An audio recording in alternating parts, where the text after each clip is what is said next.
Welcome to the Logic and Life Coaching Podcast number 12. Everyone wants happiness and success, and we know how to get you there. Come listen to the Leadership Society of Arizona as we teach a proven logic to help you simplify life, overcome challenges, and predict the future. You're listening to the Logic and Life Coaching Podcast. Welcome to the Logic and Life Coaching Podcast. My name is Chuck Solanas, and I'm joined by Dr. Jacob Kashiwagi. We are excited to come back on once again this week and answer some questions. So, you ready, Dr. Jacob? I'm ready, Chuck. Okay. Let's do this. All right. So the question this week is, how do you recommend talking with someone who has significant differences with your beliefs or convictions? This is a good question. This is a very easy one for me to answer, Chuck. I don't. I don't recommend talking to someone with significant differences in your beliefs or convictions, unless you want to be stressed, unhappy, and really angry at someone. Well, okay, Chuck. I mean, so why I do you feel want like to talk to someone? I feel like it's just part of just natural human interactions that we're going to come across people that have differences with our beliefs or our convictions. And so a lot of times when we're in these sort of situations, we tend to react the same way that you said. You get stressed, upset, and become very angry. And so I feel like there's a lot of division within like political parties, within different religious views, within really just what you think of certain TV shows. I don't know. Like, people can have very distinct differences on what they think and what they like. And so it makes it hard to continue to interact with these people, especially if they're your family members. And I know that there's a lot of differences even within my family. So how do you start interacting with people that have these differences, and when it's your family, you want to have a good relationship with them? Okay, Chuck. First, let's get a very general question asked, which is, why would you want to talk with someone?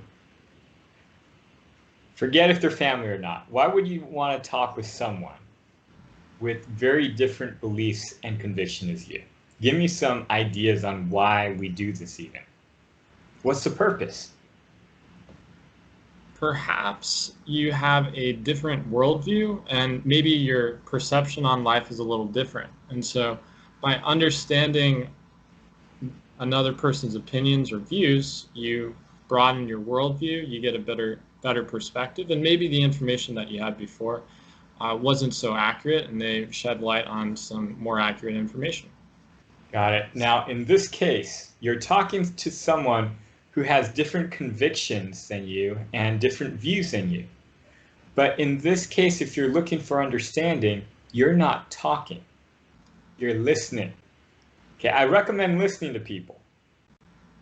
Okay, but if they're very different than yours, then you should only listen. You shouldn't talk, right? And so in the first scenario, if you're looking for understanding, I agree. It's a great thing, but it should go into a listening mode, or you should go into listening mode and just hear what they have to say and understand things from their perspective. But that doesn't take you talking at all. As soon as you start opening your mouth, yep, the stress is going to rise, the anger is going to rise, and the unhappiness is going to set in. Okay, what's another reason here? So hold on, just going back on what you said. You said that as soon as I open my mouth, I'm going to have more anger, more stress, and more unhappiness? Yes. Because I have different convictions. No, because then your purpose isn't to understand. Oh, okay. If you're looking for understanding, you're only listening. Okay. And so basically when I start talking, totally bypass the understanding part. I think I understand them already, and that's why I'm talking. Yes, well, when you talk, you're trying to relay something. You're not trying to understand something, right? I could be clarifying what they're saying, but no, I understand in general. If I am trying to talk, then Yes. I'm trying to say, I understand you. I'm going to tell you what I think, and you're going to listen. Now here's the thing. So there's only two exceptions to this. One, if you're really asking a question, you really don't understand what they're saying, you ask a question. Now, you know if you're beginning to talk if you ask too many questions. you, Now, the other thing is, if the other person truly wants to understand you and they ask you a question and they want you to talk about your convictions and beliefs, now that's the only reason you would talk. But this is going to happen very, very few times in your life where someone truly wants to understand you.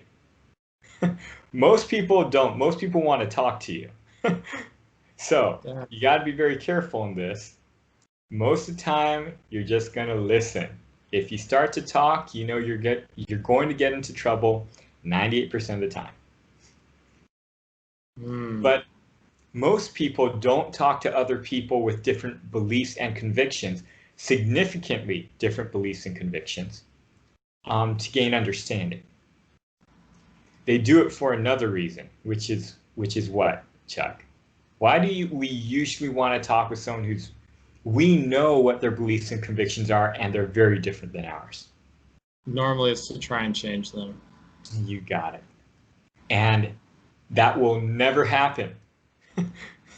So if you're listening to this and you want to save yourself from a lot of pain, never open your mouth.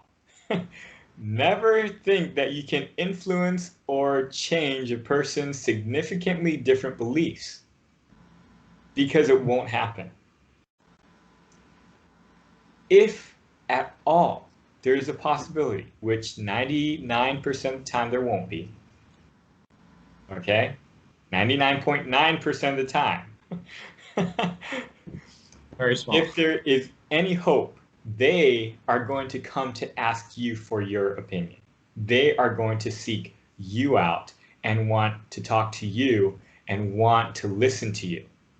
Meaning, if they tell you, hey, I really have a significant desire to want to change my views, even though they're totally different than yours, you're going to find when you open your mouth, they're going to listen to you.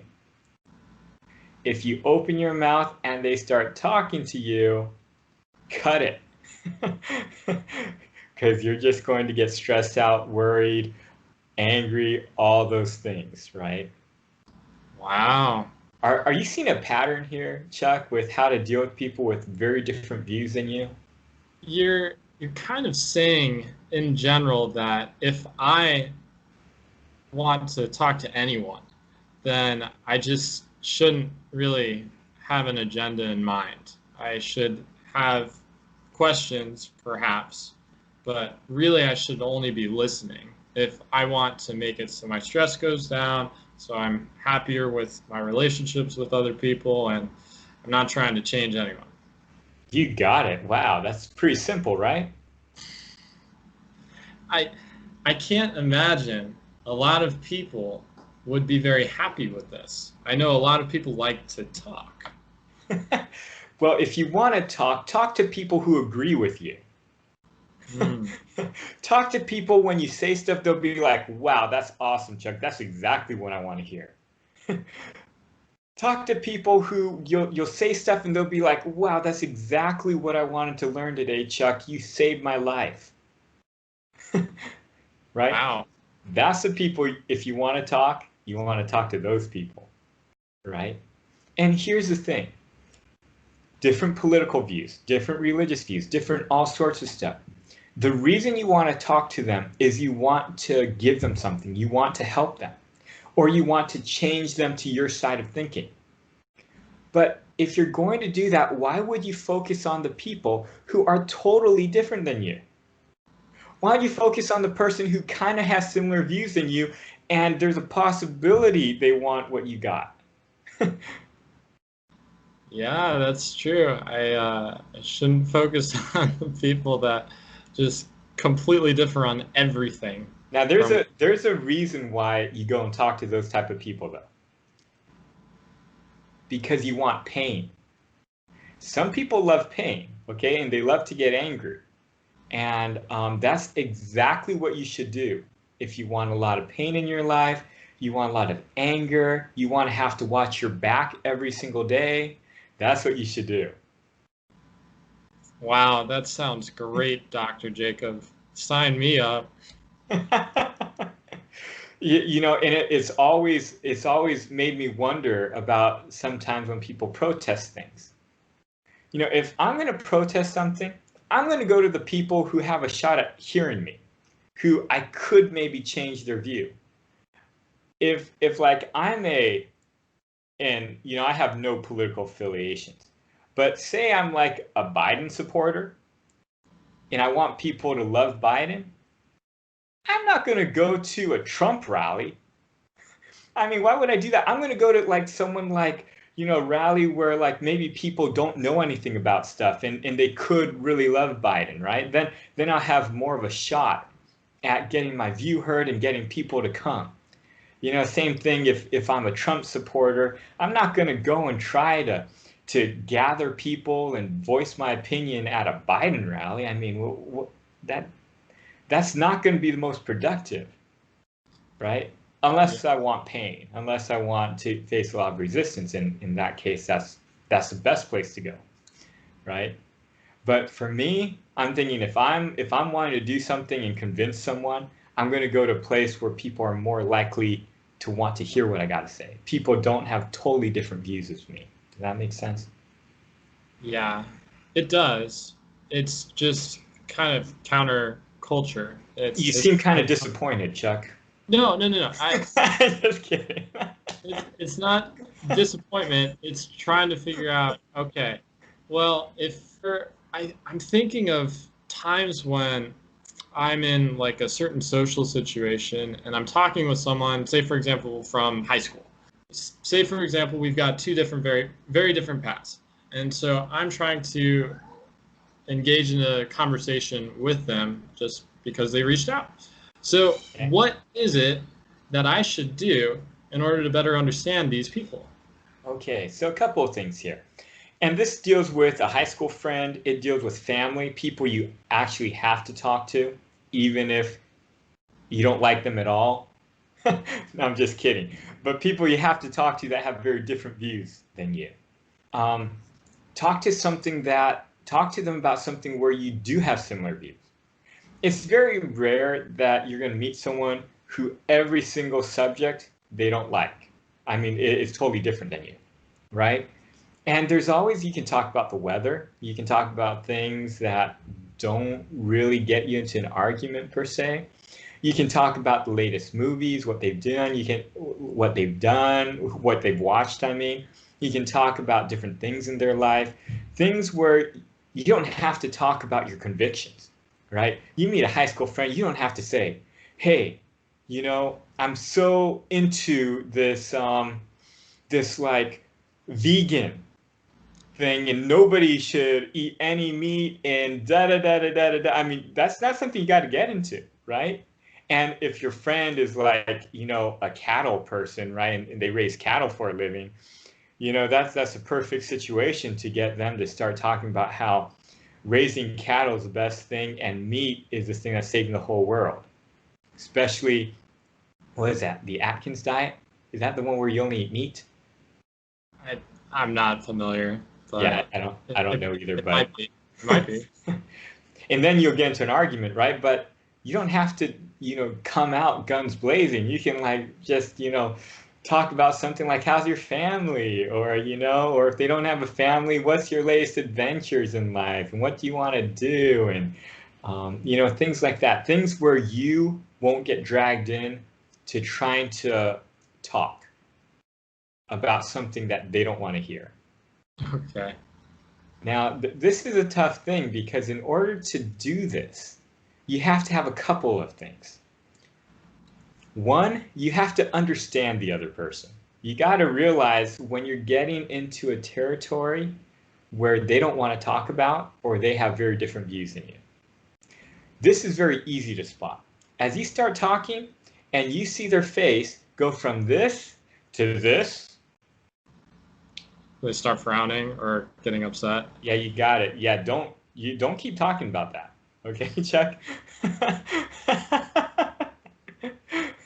When you start talking and they start talking in a tone that's not nice or not happy, yep, that's something you got to cut that one, right?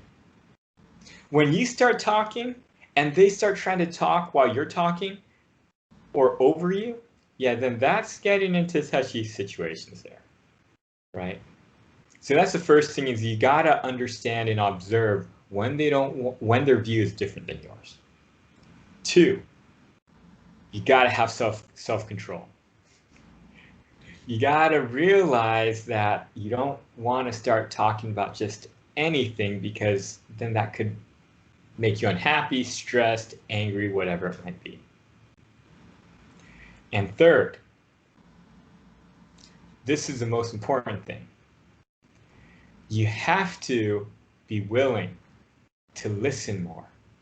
And you have to be willing to let things go if you hear something that you don't necessarily like.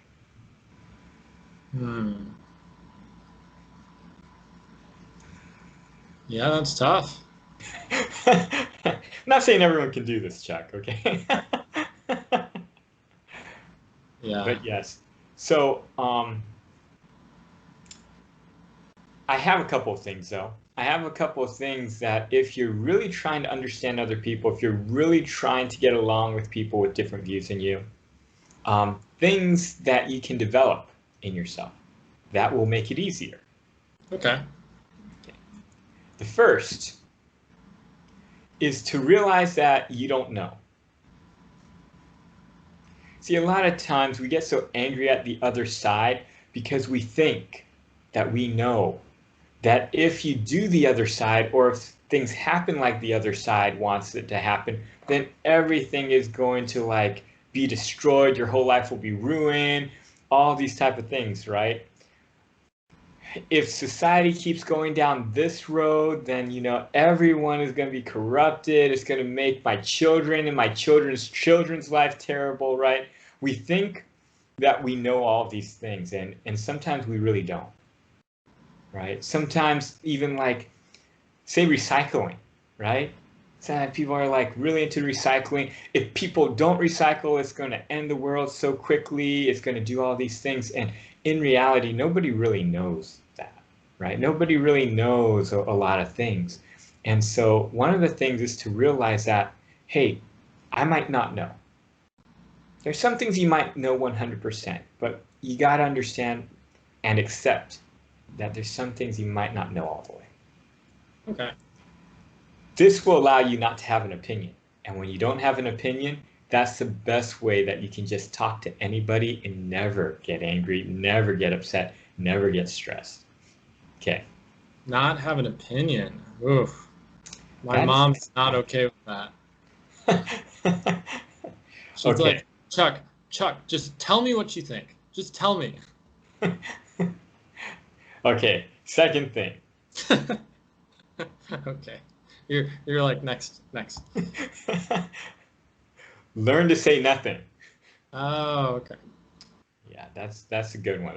I really, if people, as they converse, learn to say very little and don't even open their mouth half the time, that will create a life and a society of a lot of people with a lot of understanding and very little stress.